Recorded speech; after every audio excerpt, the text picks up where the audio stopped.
Yo, dudes and dudettes! Welcome to the Ninjas of Ruthlessness. I'm the Water Ninja, dripping with zest. Reviewing cartoons is where I'm at my best. And this time I'm reviewing Rick and Morty Season 8, Episode 7, Rigged in Fiction. Oh man, I mean the last episode had me on like a really good high. Like the last episode was really like heartfelt, bro. Like it really like got to me, bro. Like my heart couldn't take it at the end there. But let's see what this episode is all about, D. The episode starts off with an epic battle between the Velocitree and the Cactus Minions. This is the leader of the Cactus Minions. His name is Baron Thistle. He seems to be the main bad guy of this franchise, and he's using a powerful weapon, MacGuffin, to do evil things. Rick and Morty are watching this movie on TV, and Rick and Morty expressed their anger and displeasement with the movie. Rick and Morty are claiming that they don't follow anything that's going on in the movie, while Jerry is intently watching the movie. He's intrigued. He's actually enjoying the movie while Rick and Morty are actively hating it. While the movie is going on, the comic relief character, the robot modeled after a Christmas tree, is being annoying and in a way that Rick does not like. Morty points out that it's stupid that the comic relief character is reintroducing the characters and their roles when this is the ninth movie in their franchise. Jerry's fed up that Rick and Morty are angry and talking over the movie because Jerry's really enjoying the movie. I really hope this episode's gonna be a banger like the last episode, but like I'm kind of worried right now, dude. Like I don't know what any of these shape-looking characters are supposed to be, but I'm getting real water tea, iced tea kind of vibe in terms of yeah, I just hope it's not stupid. It looks like it's gonna be stupid. If it's gonna be stupid, at least be like funny stupid. Like I don't think you can do cool stupid for these, but yeah, so far it's kind of like, all right, whatever. Let's see what this is about. But I'm already looking down on this episode. I'm not gonna lie. I can't help it, man. Just look at these guys. Like, there's no way I can say that they look cool. They look interesting. That's the most like. At the end of the movie, the credits roll and it shows James Gunn as the director. Rick expresses his anger and hatred for what the franchise has become. And Morty points out that they could just go like something else, but Rick decides no, he should do something about it by go visiting James Gunn, the director of the movie. James Gunn is a director at Warner Brothers. They hired him to direct the DC movies after their continued failures, hoping that James Gunn can direct a whole new DC universe that can turn the franchises around. Starting off with the Superman movie that's coming out in theaters soon. Rick, Morty, and Jerry portal into James Gunn's office. Rick asks him if he's in charge and begins to throw a fit by throwing James Gunn's desk that was carved by Bradley Cooper up into the air in the dramatic fit. Rick and Morty throw a fit at James Gunn because they did not like the last movie, and Rick comments that James Gunn should stop eating up screen time with comic relief characters that he does not enjoy. James Gunn explains that what he's learned is that making movies is not easy. He tosses Rick the script for the next Velocitree movie. He says the movie has been rewritten 40 times, 30 by him, and that the company will spend 5 years and $500 million making it, but he still believes that fans won't enjoy it even after all of that work. Rick, with a smug attitude, claims that what the next movie needs is Rick and Morty to write it. James Gunn laughs and says, "I'd like to see you try." Rick and Morty take the script and portal away, but accidentally leaving Jerry. Or maybe Rick did that on purpose, but they left Jerry in James Gunn's office. The desk that Rick threw up in a fit comes back down, startles James Gunn and Jerry says that he'll just take an Uber to get home. This one is starting off interesting already. Okay, so far what I'm getting is fans being angry at a franchise being ruined, and they put James Gunn in there, the whole thing on like WB, and like the DC movies just being trashed. So Rick and Morty are gonna write the movies or Velocitree movie franchise. Like, yeah, Rick and Morty's always like meta with like their jokes and their setups, but like this is just like super meta. Like I thought it was gonna be interdimensional cable. I kind of wanted it to be interdimensional cable. I guess that they really don't with interdimensional cable. They're not gonna do that ever again. I don't think so. It's been a long time since they did that. But I really thought it was gonna be interdimensional cable. So far, I'm just looking at this like I don't know how this is gonna be interesting, but I can't wait to find out. Back at home, Jerry was reading the script and says that it's pretty good. Morty takes the script from him in anger, and Rick finishes building a machine called the Movielizer. Rick makes a quip about making the device during the title sequence as a fourth wall-breaking joke because he knows that he's in a TV show. He takes the script and feeds it into the machine to see what's in the script and have the device actually turn it into a finished product movie. I see where this is going.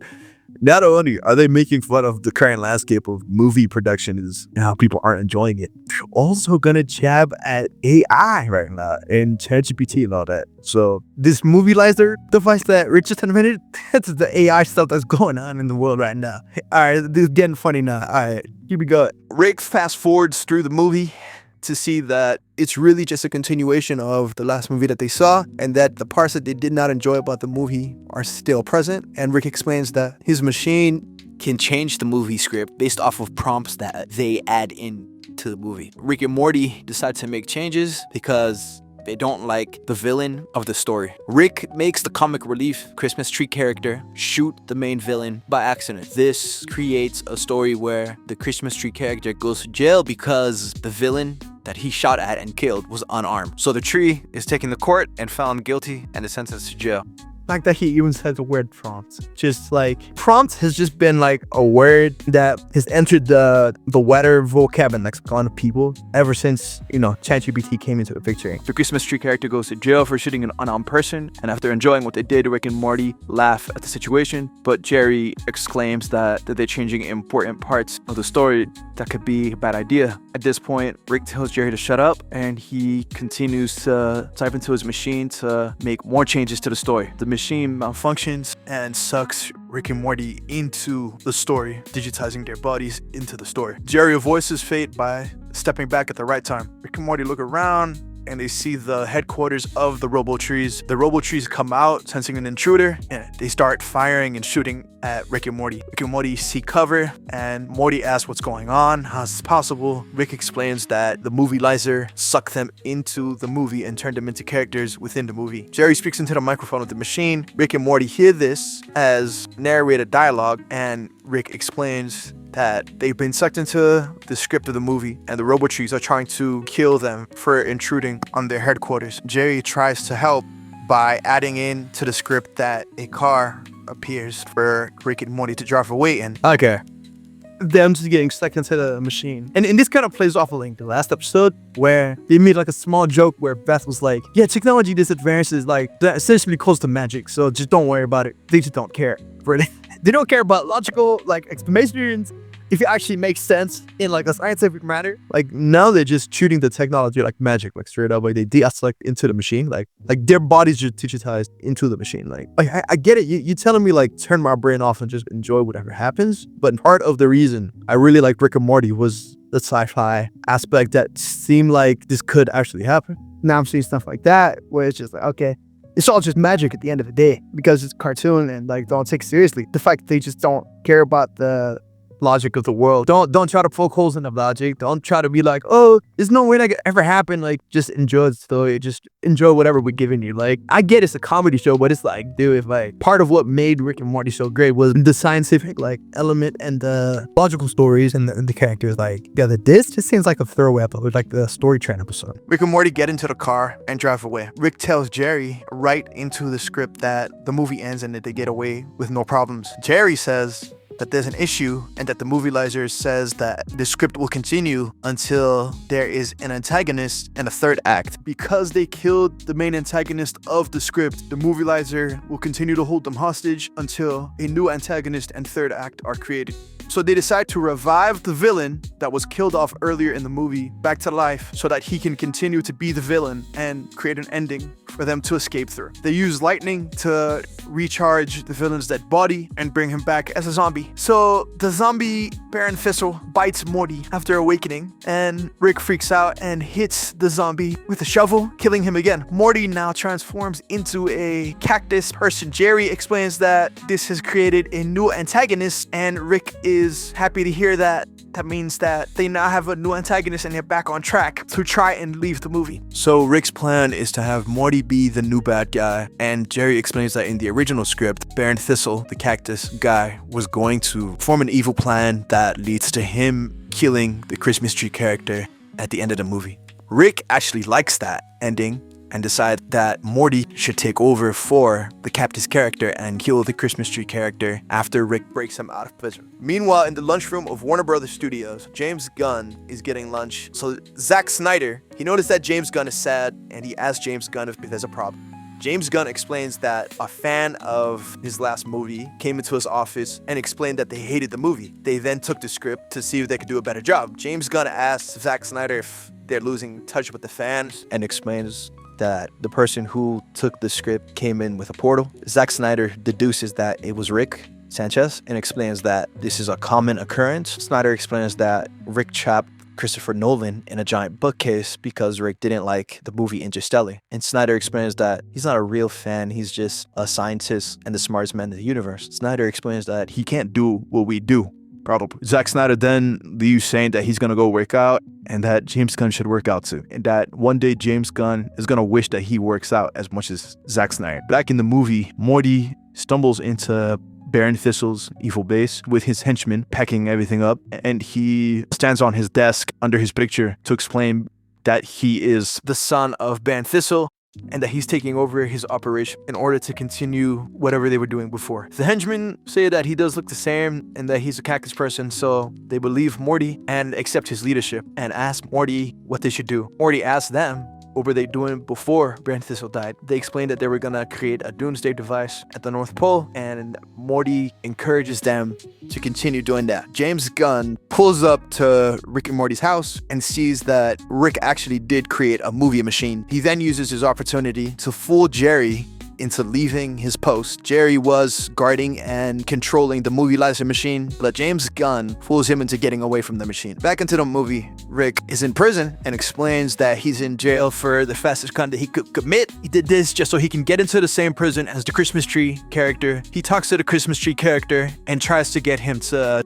break out of prison. The Christmas tree character explains his flaws to Rick, saying that he's not worth saving because he looks like he was designed as a toy for kids, and he says annoying catchphrases. All the things that Rick despised about the character. Rick tells him that all characters suck until they go through a character arc that makes them better, and tells the Christmas tree character that Rick is going to help him break out of prison. The Christmas tree character agrees. Rick is surprised that he agrees so quickly, but they plan a breakout by starting a riot. Rick and the Christmas tree character break out of the prison. At one point they were stuck, but the Christmas tree character drilled their way out of the prison, and Rick enjoys the Christmas tree character for being able to escape. After escaping from prison, Rick and the Christmas tree character meet up with the other Tree characters that are happy to have the Christmas tree character back. Rick and the Christmas tree character bond a little when the Christmas tree character offers Rick one of the ornaments that were a part of his body. Back in the real world, James Gunn is trying to take the movie laser, but it's too heavy for him to move on his own, and he remarks that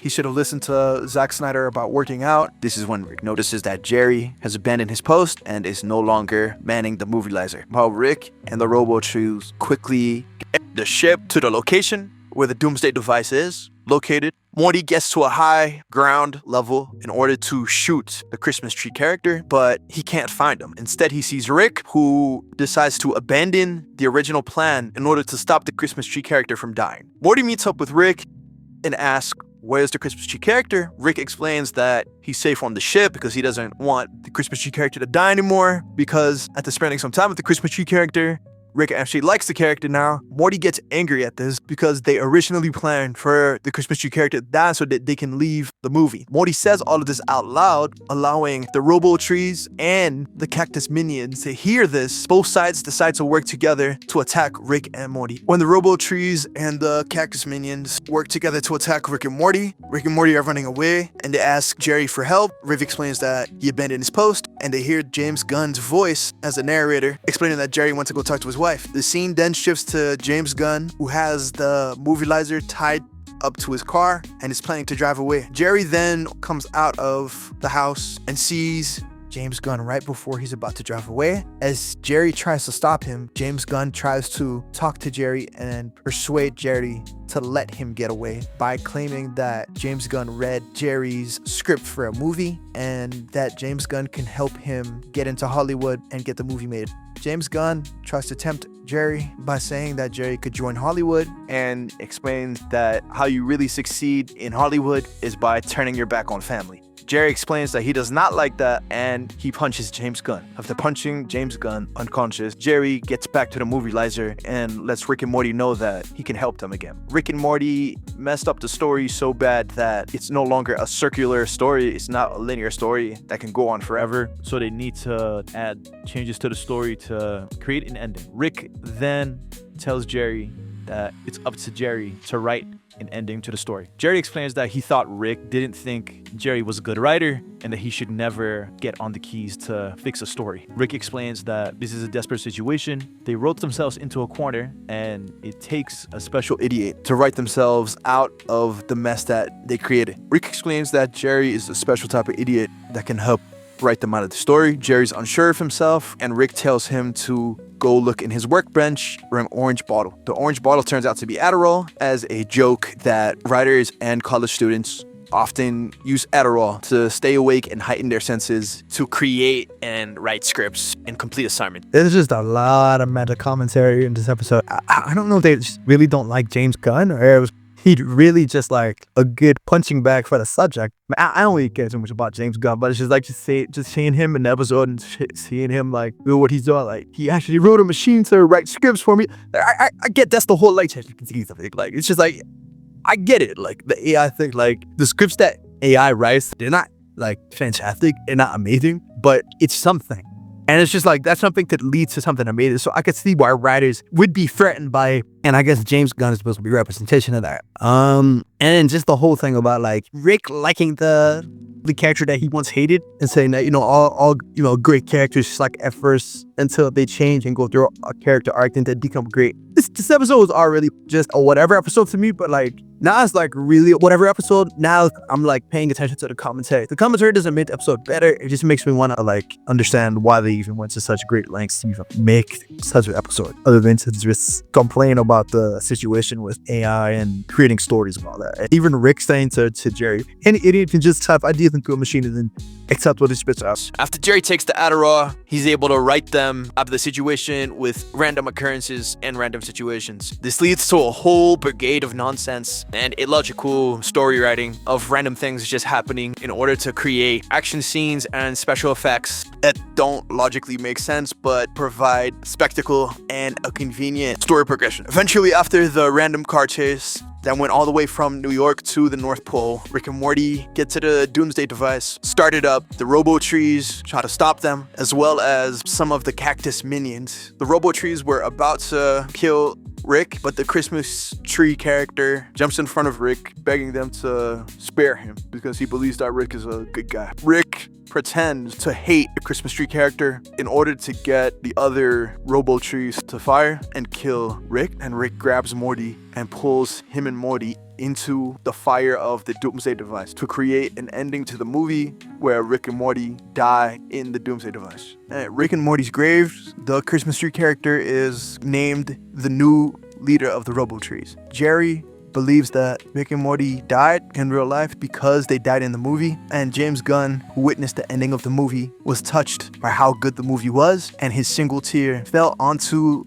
the movie launcher's keyboard, caused it to malfunction and send Rick and Morty back into reality. After they emerge out of the machine, Rick explains that making movies is hard and that he would rather just be a hard-to-please fan rather than being a movie maker. James Gunn then drives off really fast in his car, and as Rick examines the movie-lizer, he notices that the hard drive that had the movie within it was taken. The scene then shifts to James Gunn back at Warner Brothers, talking to what seems like the head of the company, one of the actual Warners. James Gunn hands him the hard drive with the movie, claiming that it's a really good movie that will actually put butts in seats that people will really want to see and that it could revolutionize the movie business. The Warner brother then takes the movie, says, "Good job, Mr. Gunn," and has his bodyguard shoot James Gunn with a gun labeled Sunday. James Gunn gets shot and asks the question, why was it called a Sunday? James Gunn, after being shot, is left lying in a pool of his own blood as the end credits roll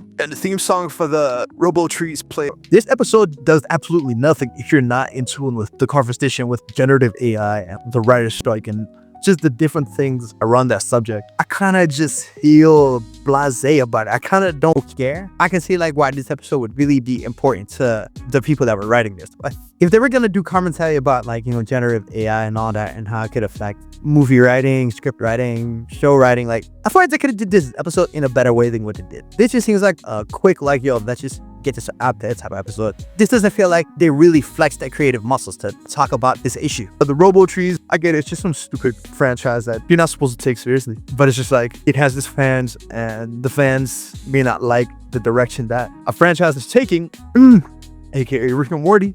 The whole thing with Rick being sucked into the machine and then being able to talk to the Christmas tree robot character and then seeing a whole other side of the character. That's because the machine probably simulated like a whole character arc and a whole like how would this character act in XYZ situation. And with AI, eventually that's gonna be a thing. If the human writer or author is not making the character as good as it could be, an AI like program could probably just focus on that character and actually it could write infinite like multiverses of like the character being in a way that the viewer deems satisfactory. So the version of that Christmas tree character that James Gunn was writing the entire time, Rick hated that character. But as soon as Rick's machine gave Rick the opportunity to like see the character in a different light with that prison break situation and just be able to go into the story and interact with the character, that's gonna happen through VR headsets and all that. So eventually, like, yeah, you go watch the movie and then there'll probably be an interactive VR game where you could just go into the world and actually just chill with the characters. Or like, you know, have like the whole adventure in the digital world with the characters. Like, and granted, like stuff like that is probably not gonna happen for another like 5-10 years. Generative AI plus VR. We're not that far away from like technology in this episode actually happening. Through VR, we can actually like have a way to like go into that a created digital space, and then AI can like power the characters to actually speak and interact in certain ways that would be satisfactory for the viewer or the fan and the, you know, person playing the game or whatever. The commentary does make me think, but overall it's not entertaining. And then James Gunn is just kind of just like there. He's literally just there just to be like a stand-in for Hollywood and writers and acting and all that. Even when he tries to like tempt Jerry into like joining him, but all of that just seems like hyperbole where they're just using him as like an exaggeration for like all those people that work in Hollywood that are afraid of being replaced by the emerging technology right now. Like AI really does have the potential to replace like all of Hollywood. Not completely 100% replace creative storytelling through media, but at the very least like make it less corporatized. Eventually it'll be so good to where you, the random viewer at home, redo this Rick and Morty episode, but in a way that's like tailored to my taste. Like you can produce 100, 1,000, 1,000,000 episodes tailored to my taste. Eventually there might be an AI that'll just create the episode the way that I actually like it, just like how Rick created this machine to basically do that. I applaud this episode for attempting to do this kind of like topic, but I hate the execution. But it is what it is, I guess. The end credit scene shows Rick and Morty in front of the movie Lizer talking into the microphone, explaining to Jerry, who is inside of the movie Lizer, in the script that he wrote for Space Jam 7. When Rick and Morty leave the movie Lizer to do something else, Summer then walks in with a script for her dinosaur porn and feeds the script into the movie Lizer, thus creating a weird mashup script of Space Jam 7 with horny dinosaurs that attack Jerry, while Jerry screams to Speedy Gonzalez to help him instead of just standing there watching. Dude, I don't know what even was that episode, bro. Like, once again, I like the idea of what they were trying to do. I hate the execution. The episode just, it wasn't 200 for me. I'll give it that one like let me get a 4. I'm gonna be a little bit generous. It was a throwaway episode. It was a whatever episode, and it's like it sucks because like the social commentary is interesting, and it's something that, especially for the creators of this show, is an important like piece of commentary. But it's just the way they just went about it, just kind of whatever. It's just I kind of just don't care. The execution kind of just like lessened the impact of the message, powerful message within the episode, but overall unenjoyable to me. They did a lot of spectacle, but it just didn't really matter to me. I don't know why the game was called Sunday. The end credit scene was just like, it was kind of funny. It was stupid. It was really stupid. I wasn't feeling this episode. This episode just, especially after coming off the high of last week's episode. Last week's episode was so good. I know they could have did way, way, way better than this, bro. Like, but they did what they did, but it got the message across a little too strongly, in my opinion. But yeah, like a whole lot of subtleness for the message older than this episode, like a whole lot more justice. And it's just like the Robotrees is just, we're kind of there. It's just like whatever sort of thing. Like I wasn't meant to care about any part of that. They're just there as a stand-in for, like, you know, the typical show or movie that fans just like unreasonably rant about. A lot of that could be put towards Rick and Morty. Like, a lot of people just don't like a lot of the episodes, like after, like, I think in season 3 is when people started getting like really like it's going downhill type of deal. But like, yeah, this episode just did not hit. It did not hit for me personally. If other people like this episode, that's great, but it's not for me, bro. Like, I wanted more substance. This week's episode, bro, I could care less. I'm not gonna lie. Literally a fart in the wind. Compared to all the other episodes, bro, that have aired for this season so far, this episode was just a fart in the wind, bro. Anyways, dudes and dudettes, this has been the Water Ninja talking about Rick and Morty, season 8, episode 7. Don't forget to like, share, and subscribe. And join me next time on the Ninjas of Ruthlessness. Ruthless Review.